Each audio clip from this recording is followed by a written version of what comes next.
एक छोटे से गांव में दो भाई रहते थे, रामलाल और श्यामलाल। दोनों मेहनती, सादे और एक दूसरे के लिए जान न्योछावर करने वाले थे। पिता की मृत्यु के बाद दोनों ने मिलकर खेती संभाली थी। घर में शांति थी, पर वो शांति टूटने वाली थी। श्यामलाल, आज पंडित जी आएंगे। दोनों की शादी एक साथ होने वाली है। तू सच बता, मन में सिर्फ खुशी है या कोई गहरा डर भी छिपा है? घर में दो बहू आने वाली हैं। कहीं वो बहू हमारे भाई भाई के प्रेम को तोड़ने ना आ जाएं। भाइया, खुशी तो बहुत है, पर दिल के अंदर एक काला सा डर भी बैठा है।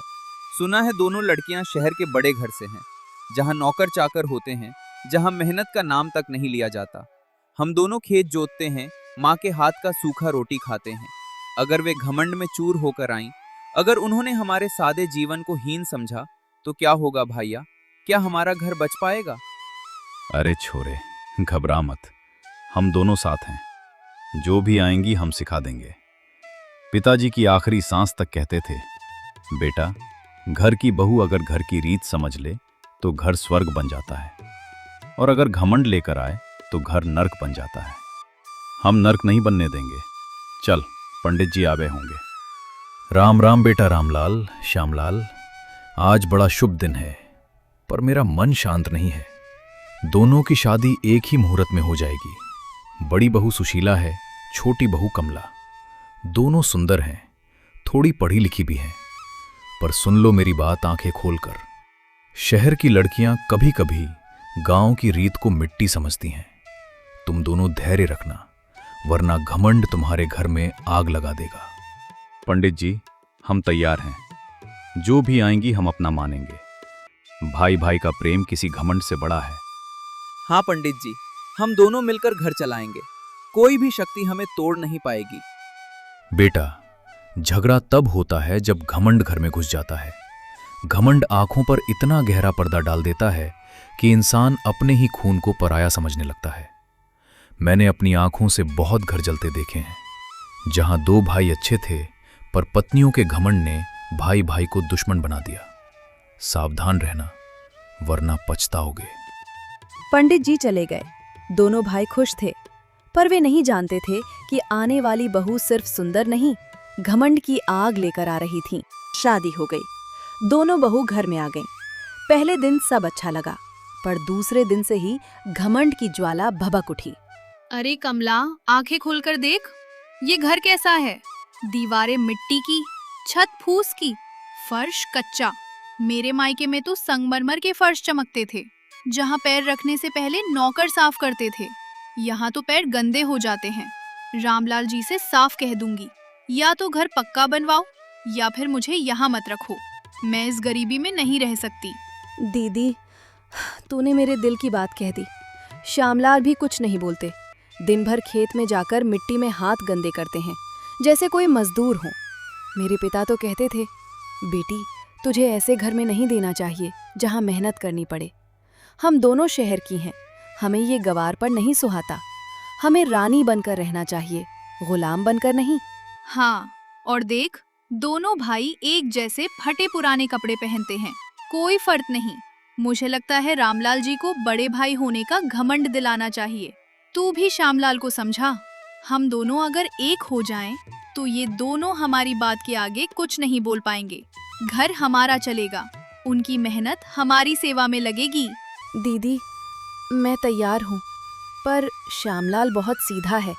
वो भाई की बात से जरा भी नहीं मुड़ता। अगर मैं कुछ कहूँगी तो झगड़ा हो जाएगा, और झगड़ा हुआ तो? झगड़ा होने दे। घमंड तो हमारा है। हम दोनों सुंदर हैं, पढ़ी लिखी हैं, शहर की हैं। ये दोनों तो बस किसान हैं, मिट्टी के कीड़े। हमें इनसे ऊपर रहना चाहिए। आज शाम को मैं रामलाल से साफ कह दूंगी, मुझे अलग कमरा चाहिए, नौकर चाहिए और आराम चाहिए। तू भी श्यामलाल से वही कह। अगर वे नहीं माने, तो हम दोनों मिलकर उन्हें सबक सिखाएंगे। सुशीला, क्या बातें कर रही हो कमला से? खाना तैयार है? माँ थक गई हैं, वे इंतजार कर रही हैं। रामलाल जी, खाना तो तैयार है, पर मुझे ये घर पसंद नहीं। मेरे मायके में बड़े बड़े कमरे थे, जहाँ हवा भी इत्र की खुशबू लेकर आती थी। यहाँ सब एक साथ सोते हैं, जैसे जानवर। मुझे अलग कमरा चाहिए। और खेत में आप क्यों जाते हैं? कोई मजदूर रख लो। मैं शहर की लड़की हूँ, मुझे ये गंवार जीवन नहीं सुहाता। अगर आप मुझे खुश नहीं रख पाए तो सोच लो क्या होगा। सुशीला, ये हमारा घर है। पिताजी ने खून पसीना एक करके बनाया है। हम किसान हैं, मजदूर रखना आसान नहीं। और अलग कमरा, अभी घर छोटा है, थोड़ा समय लगेगा। समय? आप हमेशा समय की बात करते हैं। मेरे भाई कहते थे, बहू को खुश रखना पति का धर्म है। आप मुझे खुश नहीं रख पा रहे। कमला भी यही कह रही है। अगर आप दोनों भाई मिलकर हमारी इच्छाएं नहीं पूरी करोगे तो याद रखना, हम दोनों मिलकर इस घर को नरक बना देंगे। दोनों भाई चुप रह गए। पहली बार उन्हें लगा कि घर में कोई जहरीली हवा घुस आई है। दूसरे दिन दोनों भाई खेत में काम कर रहे थे। मन भारी था। पत्नियों की बातें उनके सीने पर पत्थर की तरह दब रही थीं। श्यामलाल, तूने सुना ना कल की बात? सुशीला साफ कह रही है, घर पक्का बनवाओ, नौकर रखो, नहीं तो मैं यहां नहीं रहूंगी। कमला भी तेरे पीछे पड़ी है। ये दोनों शहर की हैं, इन्हें हमारी मेहनत की कीमत नहीं, इन्हें सिर्फ अपना घमंड दिखाना है। भैया, मेरा दिल कांप रहा है। कमला कहती है, तू भाई की बात मत मान, अपनी पत्नी की सुन। अगर तू भाई का गुलाम बना रहा तो मैं मायके चली जाऊंगी। मुझे डर लग रहा है भैया, कहीं ये दोनों हमें लड़ा न दे। पिताजी हमेशा कहते थे, बेटा भाई भाई में फूट पड़ जाए तो घर की नींव हिल जाती है, फिर घर गिर ही जाता है। सही कहता है तू, पर अब क्या करें? अगर हम उनकी बात ना माने तो झगड़ा होगा, घर में आग लग जाएगी। अगर मान लें तो घर का सारा पैसा खर्च हो जाएगा, खेत गिरवी रखना पड़ेगा, पिताजी की मेहनत मिट्टी में मिल जाएगी।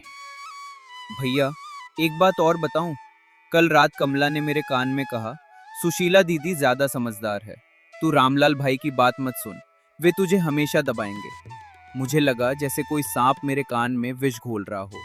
ये दोनों मिलकर हमें तोड़ने की साजिश कर रही है भैया, साफ साजिश। मैं भी वही सोच रहा हूं। सुशीला बार बार कहती है, तू बड़ा भाई है, तू फैसला ले, पर फैसला ऐसा हो जो मुझे ऊंचा दिखाए।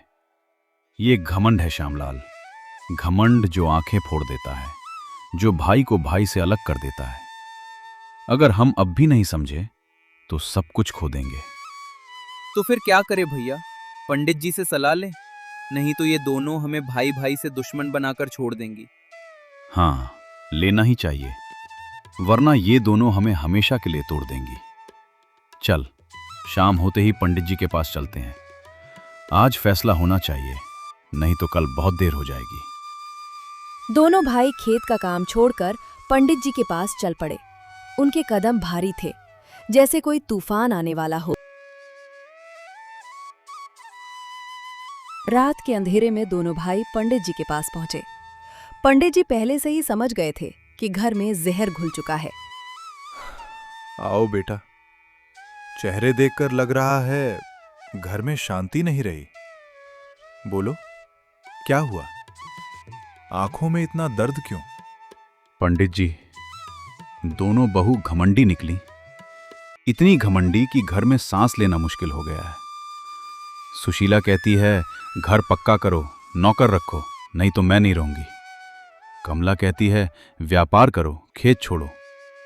और सबसे खतरनाक बात, दोनों मिलकर हमें एक दूसरे के खिलाफ भड़का रही हैं। सुशीला कहती है, मैं बड़ी बहू हूं, मेरी बात चले। कमला कहती है, श्यामलाल को अलग रहना चाहिए। ये दोनों हमें भाई भाई से दुश्मन बनाने पर तुली हुई हैं। पंडित जी, मुझे डर लग रहा है।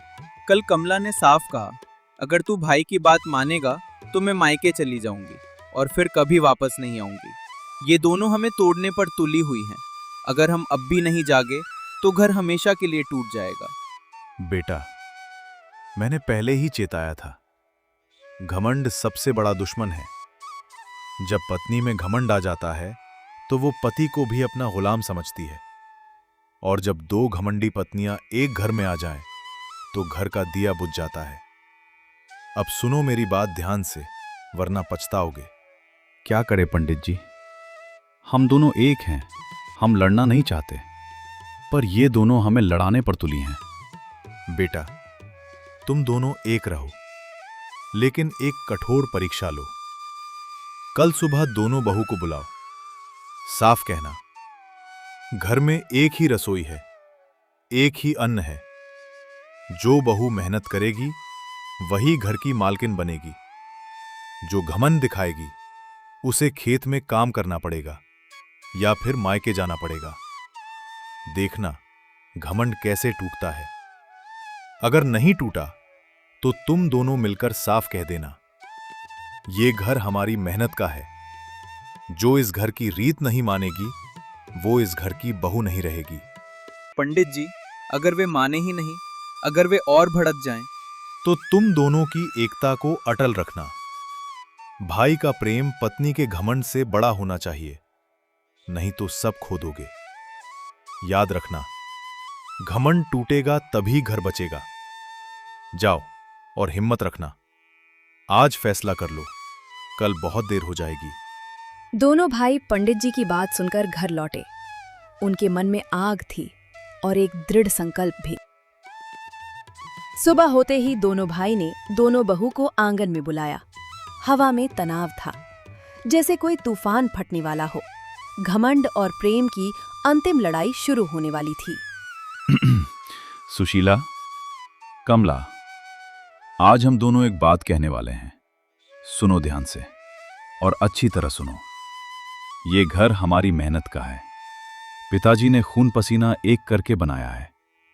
तुम दोनों शहर से आई हो, हमें पता है, पर अब ये तुम्हारा भी घर है। अगर तुम घमंड छोड़कर मेहनत करोगी तो सब अच्छा होगा, नहीं तो सोच लो क्या होगा। नहीं तो क्या रामलाल जी, आप मुझे धमकी दे रहे हैं? मैं आपके घर की बहू हूँ, आपकी रानी हूँ। मुझे आराम चाहिए, मुझे इज्जत चाहिए। मैं खेत में काम नहीं करूंगी। मेरे मायके वाले सुनेंगे तो आपका क्या होगा? आप मुझे निकालने की बात सोच भी नहीं सकते। हाँ श्यामलाल, तू भी सुन, मैं भी यही कहती हूँ। तुम दोनों भाई मिलकर हमें दबा रहे हो। हम दोनों अगर चाहें तो घर छोड़कर चली जाएं, फिर देखना तुम्हारा घर कैसे चलता है। तुम्हारी माँ रोती रहेगी, तुम दोनों पछताते रहोगे। कमला, तू रुक जा। भैया सही कह रहे हैं, हम दोनों एक हैं। तुम्हारा घमंड हमें स्वीकार नहीं। अगर तुम दोनों मेहनत नहीं करोगी, अगर तुम हमें भाई भाई से तोड़ने की कोशिश करोगी, तो हम तुम्हें मायके भेज देंगे। ये घर भाई भाई के प्रेम से चलता है, घमंड से नहीं। समझ गई? प्रेम? आप प्रेम की बात करते हैं? आपने मुझे शहर से लाकर इस गवार घर में डाल दिया और अब प्रेम का पाठ पढ़ा रहे हैं। मैं यहाँ रानी बनकर रहूंगी, नहीं तो नहीं रहूंगी। कमला, तू भी बोल। हम दोनों एक हैं, ये दोनों हमें तोड़ नहीं सकते। हाँ दीदी, मैं भी तेरे साथ हूँ। श्यामलाल, अगर तू भाई की बात मानेगा तो मैं तुझे कभी माफ नहीं करूंगी। तू अपनी पत्नी को चुन या भाई को, दोनों एक साथ नहीं रह सकते। फैसला कर। सुशीला, अब बहुत हो गया। तूने साफ कह दिया, हम दोनों भाई एक हैं। तुम्हारा घमंड हमें नहीं चाहिए। कल तुम दोनों अपने मायके चली जाना, हम अकेले रह लेंगे। पिताजी की मेहनत हम नहीं बेचेंगे और भाई का प्रेम हम घमंड के आगे नहीं झुकाएंगे। जाओ और सोच लो। दोनों बहू स्तब्ध रह गईं। उन्हें उम्मीद नहीं थी कि दोनों भाई इतने अटल निकलेंगे। घमंड पहली बार हिला और दिल में दरार पड़ गई। दोनों बहू मायके पहुंच गईं। वहां भी उन्हें कोई सहारा नहीं मिला। उनके भाई और माता पिता ने साफ कह दिया कि घमंड छोड़कर ससुराल जाओ, नहीं तो यहाँ भी जगह नहीं। कमला, तूने सुना?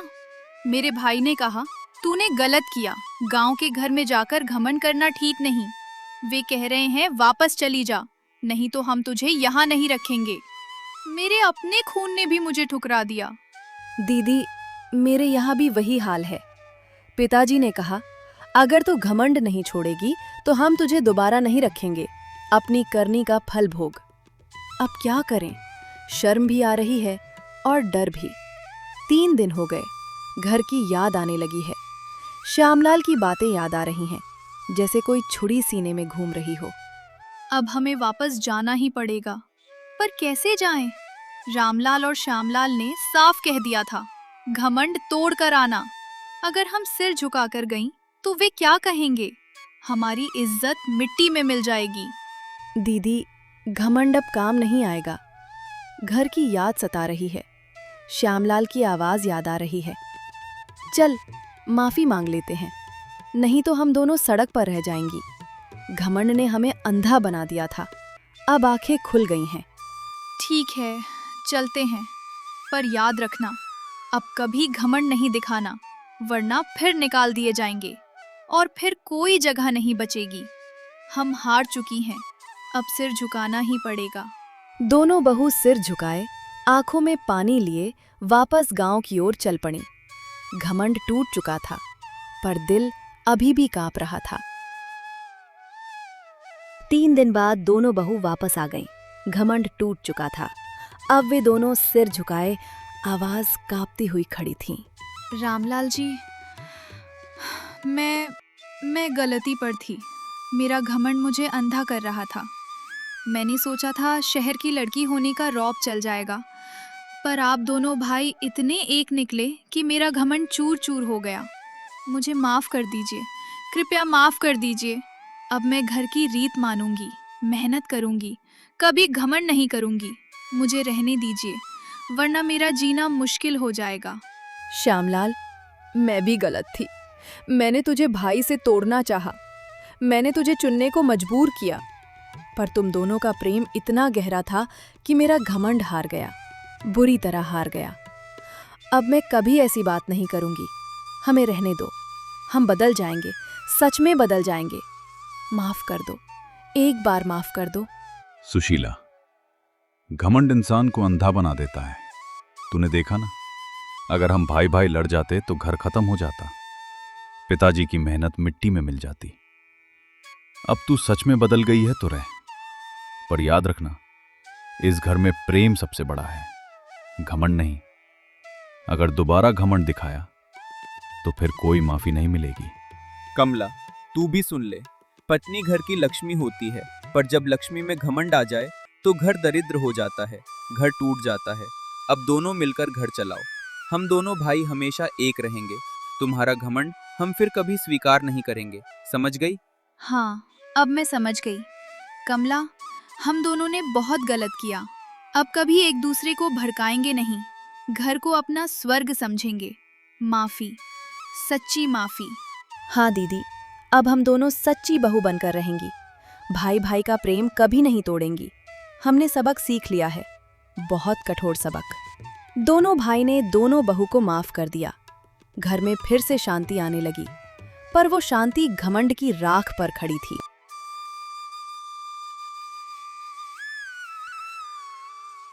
कुछ दिन बाद पंडित जी खुद घर आए। उन्होंने देखा कि घर में सच्ची शांति छाई हुई है, घमंड की आग बुझ चुकी है। वाह बेटा, आज घर में सच्ची शांति आई है। घमंड हार गया, प्रेम जीत गया। याद रखना, 2 भाई अगर एक रहें तो कोई ताकत उन्हें नहीं तोड़ सकती, और पत्नी अगर समझदार हो तो घर स्वर्ग बन जाता है। तुम दोनों ने सही फैसला लिया। पंडित जी, आपकी बात सच निकली। अगर हम भाई भाई में फूट डाल देते तो आज घर नहीं बचता। अब दोनों बहू भी समझ गई हैं, घमंड टूट गया, प्रेम बच गया। हाँ पंडित जी, अब घर में मेहनत भी होती है और प्रेम भी। घमंड हमेशा के लिए चला गया। हमने सीख लिया, भाई का प्रेम सबसे बड़ा धन है। पंडित जी, हम दोनों ने बहुत गलती की थी। घमंड ने हमें अंधा बना दिया था। अब हम कभी वैसा नहीं करेंगी। इस घर को अपना स्वर्ग बनाकर रखेंगी। आपका आशीर्वाद चाहिए, हमेशा के लिए। हाँ पंडित जी, भाई भाई का प्रेम सबसे बड़ा धन है, हम इसे कभी नहीं तोड़ेंगी। हमने कीमत चुकाई है, अब फिर कभी गलती नहीं करेंगे। बढ़िया, अब जाओ और खुश रहो। गांव वाले भी कहेंगे, देखो प्रेम ने घमंड को कैसे हरा दिया। याद रखना, घमंड पल भर में घर जला देता है, पर प्रेम जनरेशनल तक घर बचाता है। उस दिन के बाद घर में फिर से सुख आ गया। दोनों बहू मेहनत करने लगी। घमंड हमेशा के लिए चला गया। दोनों भाई पहले जैसे एक रहे।